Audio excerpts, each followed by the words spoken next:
नमस्कार दर्शकों, बात आज की चैनल के कार्यक्रम टॉप 10 में आपका स्वागत है। मैं हूं निपुण भार्गव और पेश है अभी तक की 10 बड़ी खबरें। अंतरिक्ष यात्री शुभांशु शुक्ला अंतर्राष्ट्रीय अंतरिक्ष स्टेशन की अपनी ऐतिहासिक यात्रा के बाद रविवार को पहली बार भारत आए। पिछले एक साल से आईएसएस के लिए एक्सियोम 4 मिशन के लिए अमेरिका में प्रशिक्षण ले रहे शुभांशु का हवाई अड्डे पर केंद्रीय मंत्री जितेंद्र सिंह, दिल्ली की मुख्यमंत्री रेखा गुप्ता और इसरो अध्यक्ष वी नारायणन ने स्वागत किया। शुभांशु शुक्ला की जल्द ही प्रधानमंत्री नरेंद्र मोदी से मिलने और अपने गृह नगर लखनऊ जाने की उम्मीद है।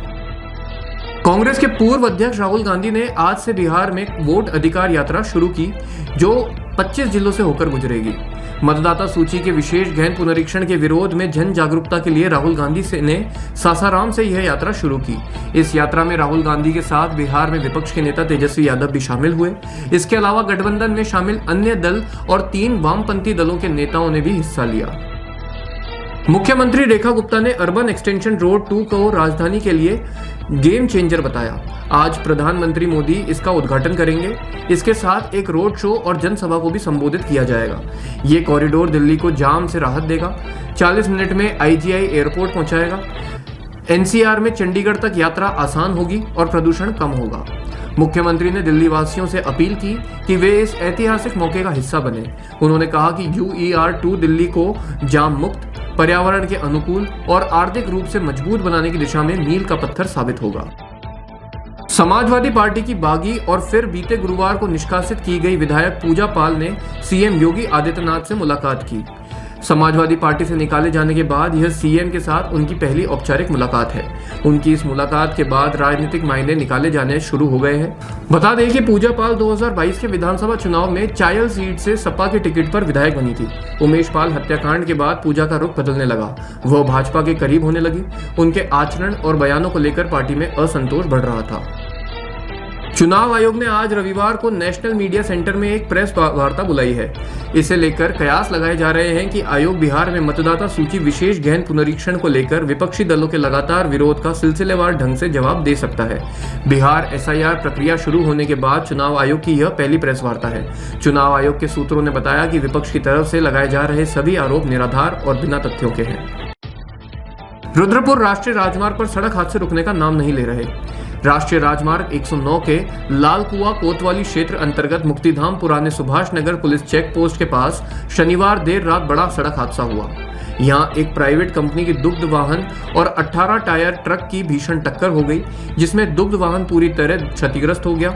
हादसे में एक युवक की मौके पर ही दर्दनाक मौत हो गई, जबकि 2 अन्य लोग गंभीर रूप से घायल हो गए।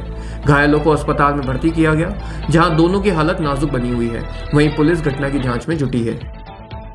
इंडोनेशिया और जापान में भूकंप के झटके महसूस किए गए हैं। इंडोनेशिया के सुलावेसी द्वीप में रविवार को 5.7 तीव्रता का भूकंप दर्ज किया गया, जिसका केंद्र 10 किलोमीटर की गहराई पर रहा। इस भूकंप से फिलहाल किसी बड़े नुकसान या जनहानि की खबर नहीं है।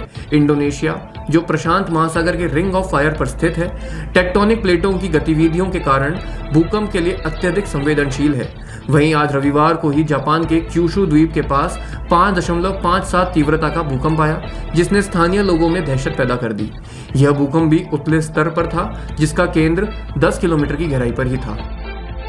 NCERT के नए मॉड्यूल को लेकर विवाद छिड़ गया है। इस मॉड्यूल में भारत के विभाजन के लिए जिन्ना और माउंटबेटन के साथ साथ कांग्रेस को भी जिम्मेदार ठहराया गया है। यह मॉड्यूल NCERT ने विभाजन विभीषिका स्मृति दिवस मनाने के लिए स्कूलों में जारी किया था।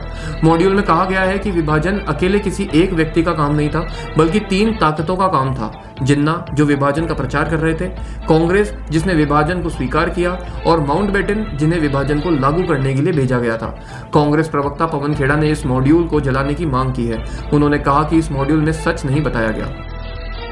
समाजवादी पार्टी ने शनिवार को एक सड़क हादसे में जान गंवाने वाले लोगों के परिवारों को आर्थिक सहायता के चेक वितरित किए। पार्टी नेताओं ने बताया कि समाजवादी पार्टी अध्यक्ष अखिलेश यादव ने पीड़ित परिवारों के लिए कुल 6 लाख रुपए की सहायता राशि स्वीकृत की, जिसे संबंधित लोगों को दिया गया। गोंडा जिले में 3 अगस्त को सीहा गांव के तीर्थयात्रियों से भरी एक SUV एक नहर में गिर गई थी। इस दुर्घटना में महिलाओं और बच्चों समेत 12 लोगों की मौत हो गई थी, जबकि चालक एवं 3 अन्य घायल हो गए थे और उन्हें बचा लिया गया था। गोंडा सदर विधानसभा क्षेत्र के पूर्व समाजवादी पार्टी प्रत्याशी सूरज सिंह ने बताया कि उन्होंने गुरुवार को अखिलेश यादव से मुलाकात कर इस दुर्घटना की जानकारी दी और पीड़ित परिवारों के लिए सहायता का अनुरोध किया था। राजस्थान में मानसून एक बार फिर एक्टिव हो गया है। मानसून के इस नए दौर की बारिश की गति भले ही ज्यादा तेज नहीं रहने वाली है, लेकिन किसानों की उम्मीदें पूरी हो सकती हैं। नए दौर की यह बारिश प्रदेश के सभी जिलों में होने वाली है। मौसम विभाग के मुताबिक आज प्रदेश के 28 जिलों में बारिश होने वाली है और 23 जिलों में येलो अलर्ट भी जारी किया गया है। कल से सभी जिलों में तेज बारिश होने की संभावना जताई गई है। बारिश का यह दौर अगले एक सप्ताह तक जारी रहने वाला है। मौसम केंद्र के मुताबिक आज 5 जिलों उदयपुर, सिरोही, प्रतापगढ़, डूंगरपुर और बांसवाड़ा में भारी बारिश होने की संभावना है। टॉप 10 में अभी के लिए इतना ही। अगले कार्यक्रम सुपर 30 में आपसे फिर मुलाकात होगी। तब तक के लिए आज्ञा दीजिए। नमस्कार।